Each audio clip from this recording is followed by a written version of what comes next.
Кандайсыңар, достор? Мен Жаныбек Абидетегин.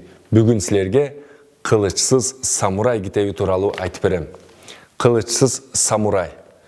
Бул Китами Масао тарабынан 2005 жылы жапон тилинде жарык көргөн. Кийин акышлык бизнес-тренер Тим Кларк тарабынан англис тилинде чыккан. Ал эми 2019 жылы Бугупресс тарабынан кыргызчаланып отурат. Кылычсыз самурай китеби эмне жөнүндө?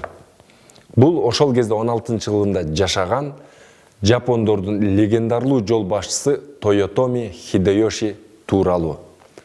Башкача айтканда, анын лидерлик сырлары. Ал ким?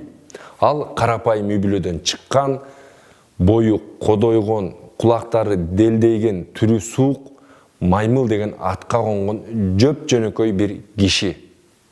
Азыркы тил менен айтканда, ошол жөп жөнөкөй киши кантип премьер-министр болгон. Ал кезде 16 кылымда жапондордун вассалы, лидери, башчысы болуш үчүн сөзсүз түрдө ак сөөктүн баласы болушун керек болчу. А бирок бул ак сөөктүн баласы болгон эмес. Ошол эле учурда ал кезде жоопкерчилик заман күчөп турган. Бардыгы кылыч менен чечилип, найза менен чечилген. А бирок бул ошол кезде найзаны дагы, кылычты да колдоно алган эмес, чабыша да алган эмес. А бул ошол кезде эле лидер же премьер-министр болуп отурат. Кантип? Албетте, акылы менен. Ошондуктан бул маймыл деген атка конуп, бирок жашоосун кылычсыз самурай деген атка ээ болуу менен жашоосун бүтүрүп жатат. Кантип? Биз бардыгыбыз өзгөчө болууну каалайбыз. Ал эми өзгөчө лидер болууну андан 5 бетер каалайбыз. Ал эми ушунун сыры эмне десеңер, эгер силер өзгөчө лидер болууну кааласаңар, анда өзгөчөлөнүү сырын билишиңер керек. Ал кандай сыр? Өзүңөрдүн табият берген жөндөмүңөр менен өзгөчө болуу. Тойотоми Хидеёши кантип өз жөндөмү менен өзгөчө боло алган. Ал ошол кезде эле түшүнгөн өзүн эмнеге жөндөмдүү, эмнеге жөндөмсүз экендигин. Мына ошондо ал өзүнүн уруу башчысы Набунага башкарган Киосу сарайынын бир финансылык, бир каржы тарабын чечүүнү көздөйт. Кантип? Ал дароо барат дагы отун караган кызматты сурайт.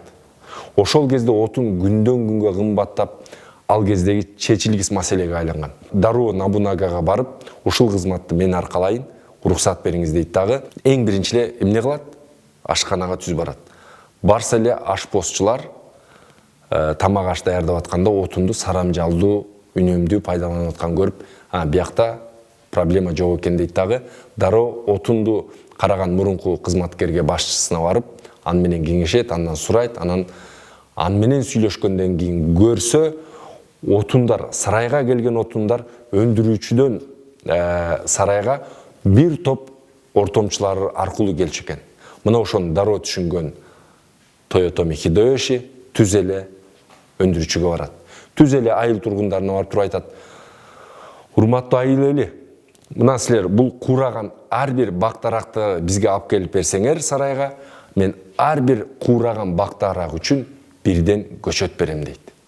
Мына ошондо айыл тургундары анын пайдалуу экендигин түшүнөт дагы, куураган бактарактарды алып сарайга тапшырат. Тапшыра баштайт, аяктан көчөт алат, тиге баштайт, процесс кетет, иш башталат. Натыйжада отун сарайга акысыз келе баштайт, арзан келе баштайт.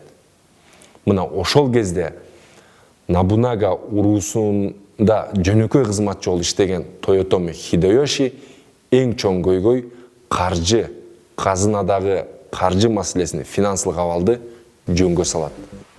Мына ал ушунусу менен кылычсыз самурай деген атка конгон.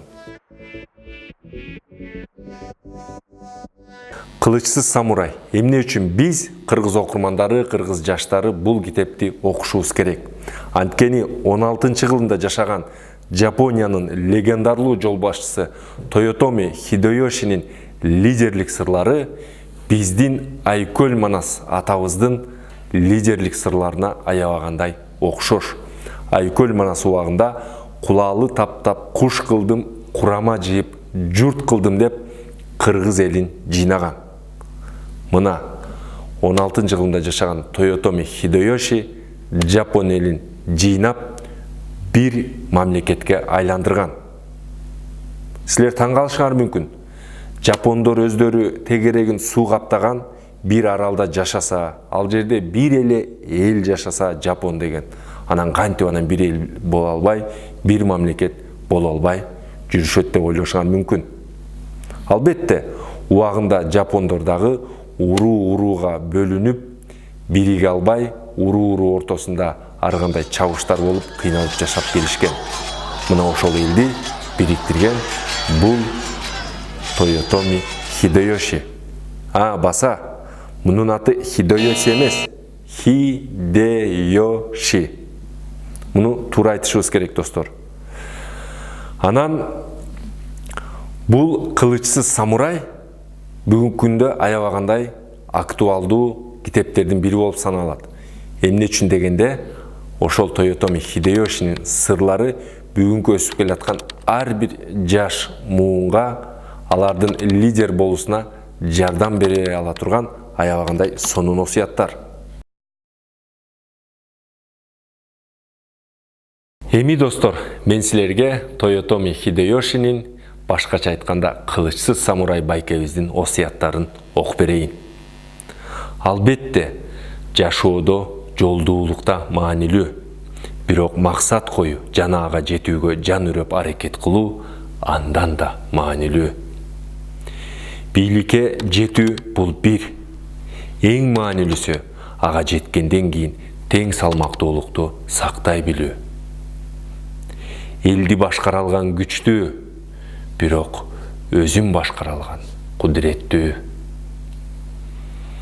Кызматка жолдоочуларды гана эмес, өзүңөрдөй лидерлерди да алгыла. Мыкты лидер жеке өзүнүн эмес, командасынын мыктылыгын көрсөтүүгө умтулат. Чыныгы лидердин иш-аракети адил ахлактык принциптерге негизделет. Ар бир адам күчтүү жана алсыз жактарга ээ экендиги талашсыз. Андыктан лидер үчүн адамдардын күчтүү жактарын таанып билүү жана аларды мактай билүү аябагандай маанилүү. Мактоо бир тыйын турбайт, ал бекер. Бирок анын берген натыйжасы баа жеткис. Ишеним сатылып алынбайт, ага ээ болуу керек. Бирөөнүн ишенимине ээ болуу үчүн алгач ага ишеним көрсөткүлө. Алгандан мурун бергенди билгиле. Чоң болбой, лидер болгула. Өзүнүн жеке кызыкчылыгын көздөгөн лидер акыры жеңилери белгилүү иш. Өздөрүн башкаларга арнай билгендер, өзүнүн элине арнай билгендер гана лидер болууга татыктуу. Мына достор, чыныгы лидердин осуяттары, чыныгы лидердин сырлары мына ушунда. Достор, кылычсыз самурай китебин окууну баарыңарга сунуштайм.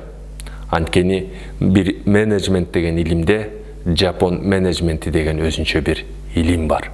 Кичинекей бир илим бар. Жапон бул жөн эл эмес. Жапон элинен чыккан Тойотоми Хидеёши дагы өзүнчө жөнөкөй бир лидер эмес.